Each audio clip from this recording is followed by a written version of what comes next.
Okay guys, I'm going to do a little intro to the next video, part 2. I'm going to explain what exactly happened to me on Monday when I went to the doctor. He saw me and my forehead, I had a huge scar, it runs down my entire face.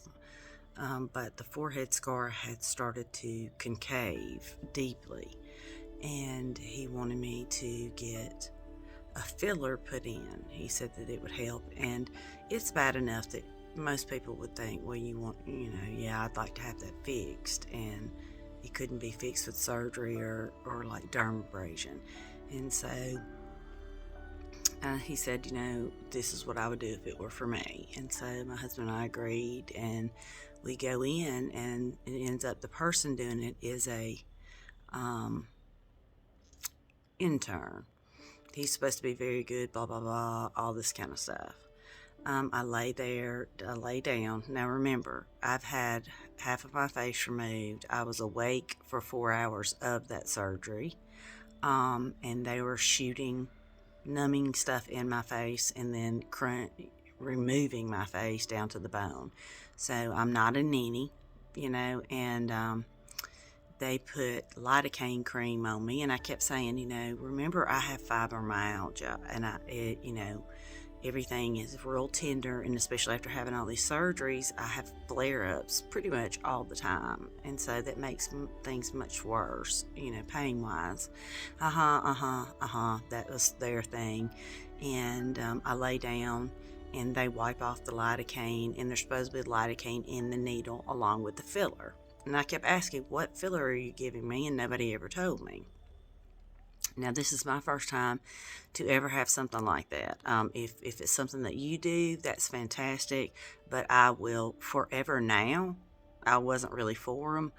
And I was just doing it because of, I had I was deformed. So that's why I was doing it, to try to fix that. I will never, ever do that. And I will never ever tell people to do it. If you do not get somebody who does it correctly, they can hurt you horribly. And being diabetic and having fibromyalgia, I'm more likely to reject it. But none of that was taken into consideration, although they know exactly how I react to things. But so I lay there, the guy comes in, he starts shooting it under my scar on my forehead, and y'all, the pain. People say, oh, it'll burn a little. This was not, the burning didn't come till later. This was straight up pain, as if he were sticking a knife in my forehead. I mean, I'm tearing up. I'm like, okay, I'm brave. I can do this. I mean, I had squeezed my nails into my hand. I mean, I sat there and I did it. And I'm like, and finally I started saying, this is bad. It's not numb. He goes, you should be numb by now. I'm like, this is not numb. This is awful. And he stopped for a second, for one, like I would say maybe about 30 seconds, and to let me breathe and catch my breath, because I thought I was going to pass out. And then he starts up again.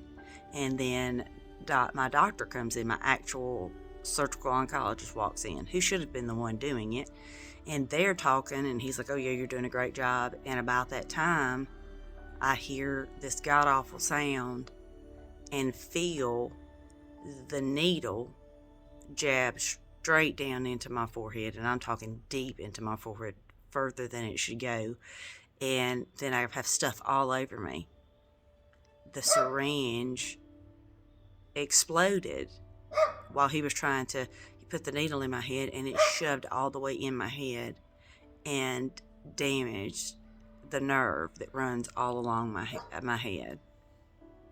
So not only was I not numb, he then screws up and the syringe explodes and shoves that straight down into my nerve, which if you watch my past videos, you'll know they damaged that nerve. There are 2 nerves that go straight down your forehead.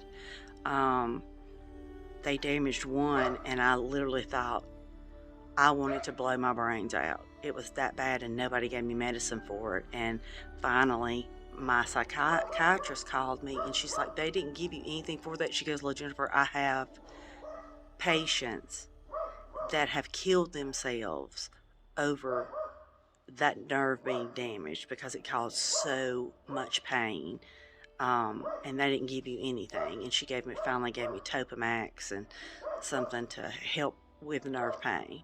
And that was a long time ago. And they didn't give me anything. I mean, they thought things were great. The needle was stuck in my forehead. Like when I say stuck in it for 40 seconds. Now I want you to count 40 seconds, okay?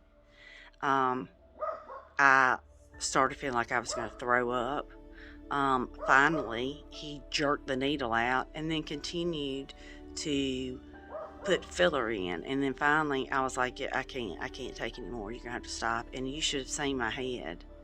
It was already showing signs that there had been damage and that I was having some type of reaction.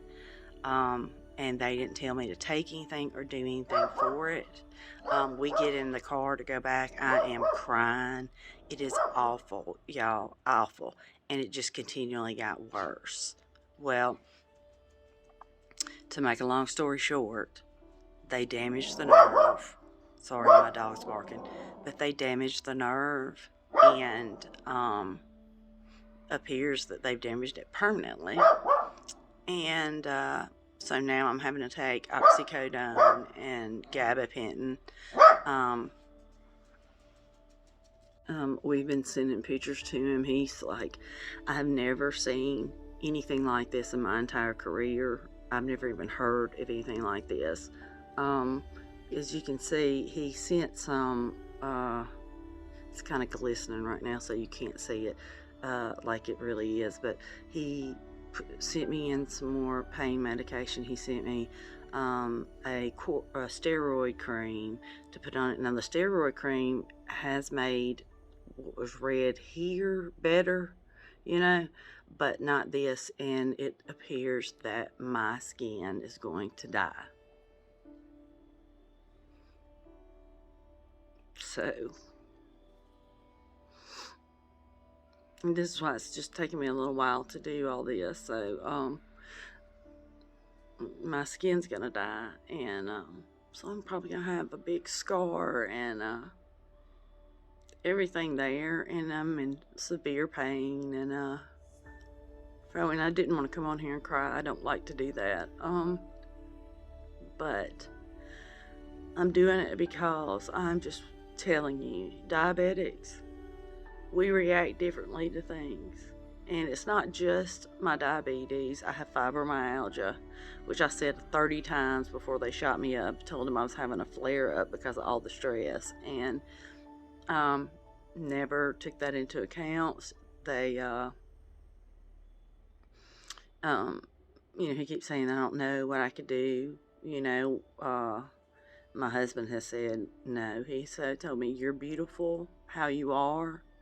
You're not going to have another thing done. I said, I wouldn't have had that done if my head hadn't been caving in, and he said that that's something, if it was him, he would do it. So I took his word for it, and then now it's not as bad because I used some of that steroid cream, but my whole face, was red and swollen. It's still real swollen under here, and you can tell when this is swollen because my nose will move up.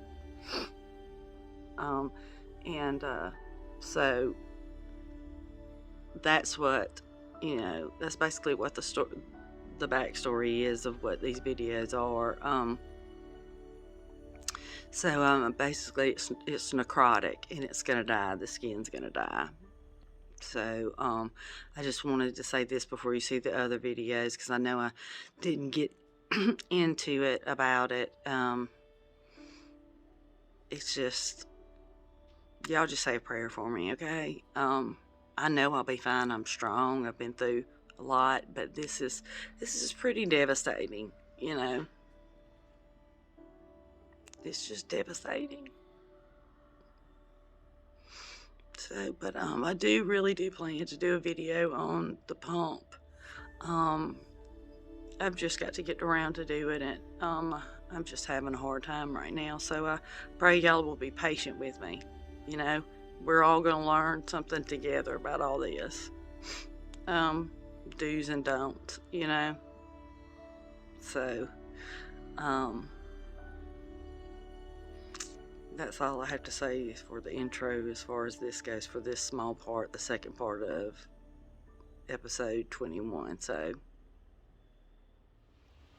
okay, guys, I just wanted to come on and tell y'all what has happened. Of course, you can see I'm still.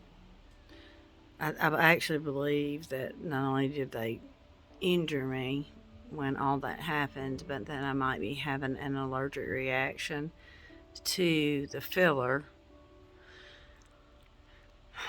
Who knows? So I'm taking Benadryl. I lay down to rest earlier, blah blah blah. But then my blood sugar started to drop again. I have my Tslim right here on my. I got it hooked to my shirt. Let's see. At present, my sugar is 98, but I'm also drinking some coffee with sugar because it had gone down. You know, it was up in the 400s, almost 500s. Then I changed some stuff. It's gone down. This will make the fourth time that it's plummeted below 50.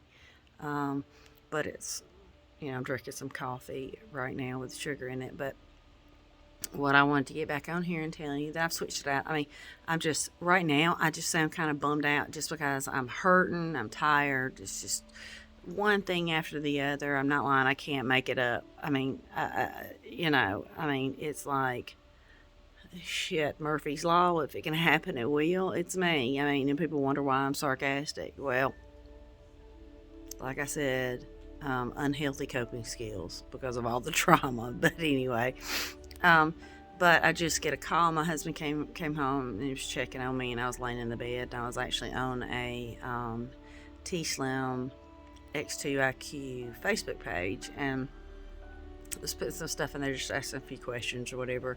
Never hurts to do that. I don't care how long you've been on an insulin pump.